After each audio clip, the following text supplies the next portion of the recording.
for us here at Gallivanthropologists. We got an extra long layover here in London.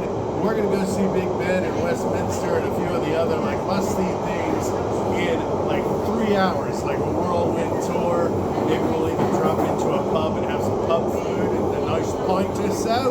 And we're going to have fun. So let's check it out. And I hope you guys enjoy this as much as we're excited to share it with you.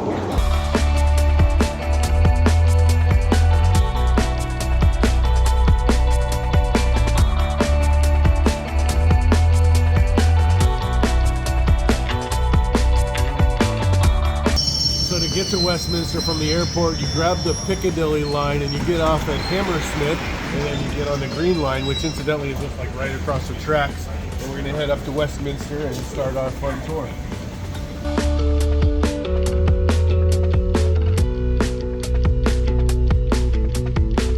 So it took about an hour to get here from the airport, so I don't think I would do this if I had a layover any less than like 7 hours, and luckily we had an 8-hour one, so we've got about an hour to spare.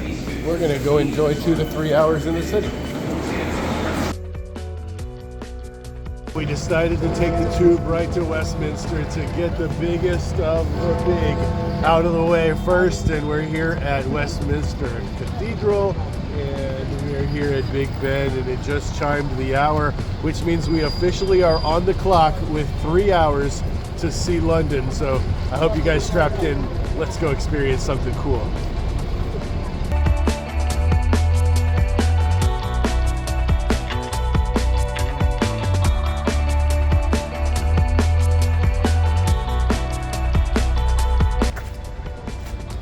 Behind me, of course, is Big Ben, or Elizabeth Tower. It's so beautiful. You can take many pictures from many different angles, and it's possibly the most photographed building in the entire world.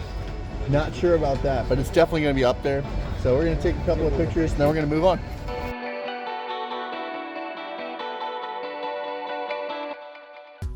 And another thing you have to see when you go to London, which was luckily right next to Big Ben, is the Eye of London. And so this is over at Southbank, and Southbank was a cool neighborhood. Another of the top sights here in London is the London Eye. Not only is it something to behold, but it's also somewhere to behold the city. And if it wasn't so expensive, we might head up there. But next time we're here, we'll have more time, and we'll probably have to include it. You could tell this area was cool. There was all these food trucks and stuff, but it was really early in the morning and nothing was open. So I think it's definitely more of a nightlife place. So as a person from Florida, you wouldn't think I even really knew much about curling, and honestly I don't know a whole lot about it, but I am strangely obsessed with it during the Winter Olympics.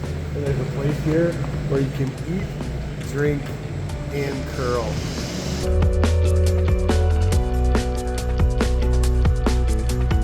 This is Southbank Center. It's another thing to see on the little walking tour that we're doing. I will say it seems like London's not an early morning place. Most of the places are closed or they're just setting up, like the Southbank book market behind me.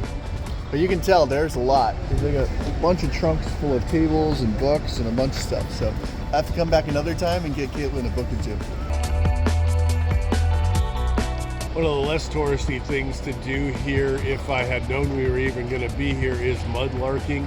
And apparently they come out along the Thames and they'll search as the tide is low for like old bottles and antiques and things like that, and they'll metal detect, and sometimes they find cool stuff. I'm not sure it's right here in town. They're probably outside of town, but I thought it was kind of telling how much of the land is actually exposed here along the river, because I didn't expect that much. That does sound like something we should definitely do next time. Yeah, but I hear that you have to get a permit now. I was talking to some of my detectorist friends who go over there all the time, and it's apparently not very easy to get, but hopefully with the help of UNESCO, who we're hoping to work through, we'll be able to do it. It would be pretty cool to show you guys how that works out. And the next stop on our self-guided walking tour here in London is to cross the Blackfriars Bridge, which you see behind me, because that's how you're going to get to St. Paul's Cathedral. And there's apparently some great little pubs out here. So we're going to see if they're open for breakfast and see if we can get some English breakfast. I don't think you guys can see in the back, so we'll try to do a zoomed in picture of it, but we are here in front of Blackfriars Pub, which is one of the most famous and interesting pubs here in London, and coincidentally a place we're going to come back for lunch and a pint here in about an hour when they open up. But something that one of the workers showed me, which I think is really neat, is that in the back, this is the only place we know of in London where you can see Big Ben holds up the Eye of London. So just like everything else in London, everything was closed. It said online it was going to open at 11, but it really wasn't going to open until 12. So we weren't going to be able to get there before our flight took off anyways. So I sent Brendan into one of those trusty little red things to make a couple of phone calls, because it's actually like 30% of our subscribers right now are from London. I don't know why you guys like us so much, but I'm glad for it. And it did us no good. So we did not get to go there, but we did go try to find something else that was cool. This beautiful structure behind me is St. Paul's Cathedral. Absolutely beautiful. One of the best things to see when you're here in London, especially when you have a short amount of time as we do. I'm hoping to find a place to have some tea near it. I don't know how much it costs. It's probably not the best day to go because it looks like they have some sort of training event going on. But we're going to get some good Instagram photos and walk around it a little bit.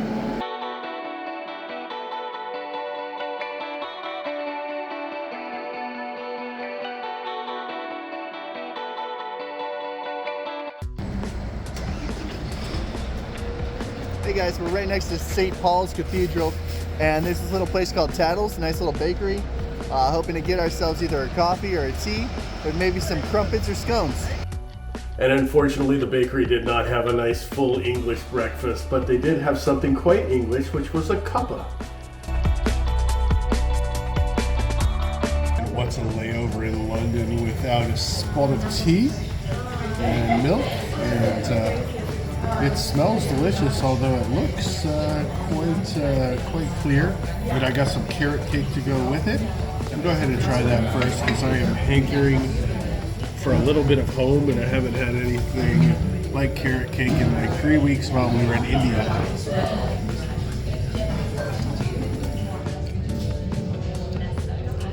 That's delightful. Beautiful, beautiful presentation. It's really kind of affordable. I mean, it's not India affordable, but it's pretty affordable.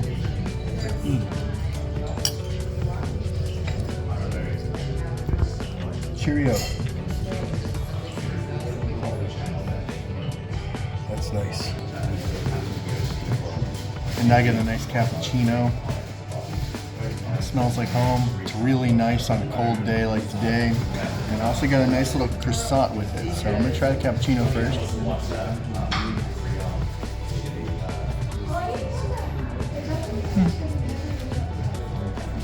Very nice. I love their little teacups. And I also got a croissant. And this is an almond croissant. It looks similar to a lot of stuff that we saw in Sweden. Nice and easy. Give me a little breakfast. And only an American would think that that was a tiny little teacup. It was actually pretty substantial for a European cappuccino. But we did check off having a meal, and I need to tell you guys a little pet peeve of mine. I know people who cross off places that they've been by going to the airport, or like stepping into it, or being on four corners and going around in circles. I have a rule. If you don't eat a meal or sleep outside of an airport, you did not go to the country. And you can quote me on that if you want to argue with me in the bottom. I'm always up for a good argument. Yeah, and it's not necessarily part of the rule, but when you're in London, you gotta have a pint. So I was still looking for that pub. One of the things I like about European cities especially is that you can just walk around and find things that may not be on the top 25 list, but like no one's there. So here's St. Bride's Church. The cool little church, just kind of off the beaten path.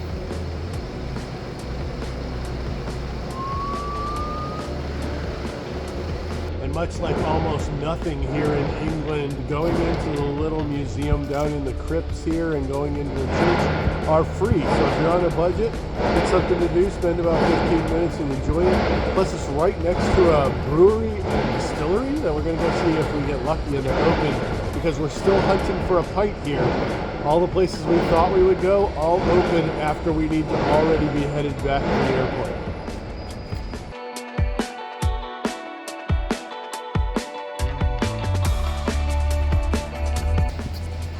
All right, thwarted again.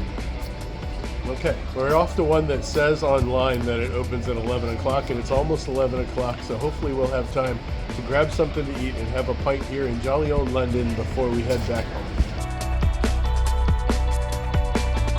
If you have time on your way back to the train station, take Fleet Street. It's very important because it used to be where all the newspapers were, which kind of controlled the world for a little while. And it also has great architecture and a lot of different diversity to it. It's a beautiful little street.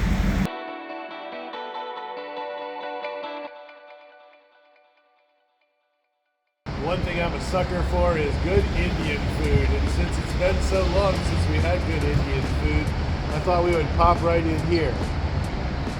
Oh no, yeah, we're on a layover from a trip to India, and though I hear that Indian food in London is like top notch, we're actually here for the only open pub in the city, it seems like right now. It is called the Albon. They open up at 11 o'clock, so if you're on a morning layover, this might be your only choice. Well, we did look up their ratings and they look pretty good, so I'm hoping to get something quick to eat and grab myself a pint.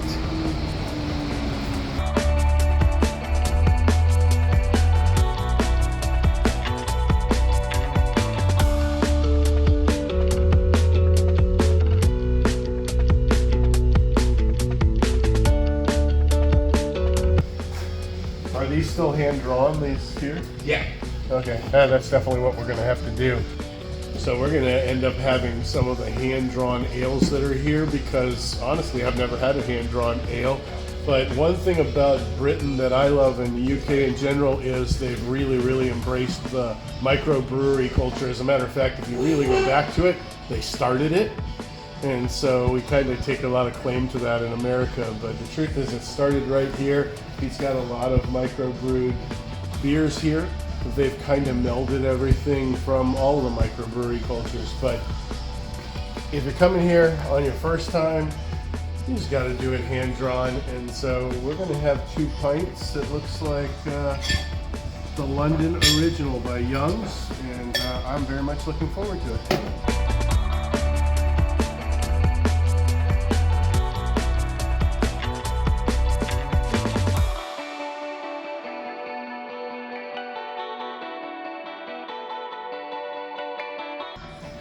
So we stopped by here at the Albion. It's probably one of the only pubs in the area that is open at 11 a.m., which is awesome because we have to head to our flight soon. So we're gonna have a nice pint. This is a local brew and it looks delicious. I love that it's hand drawn. Cheers. Cheers.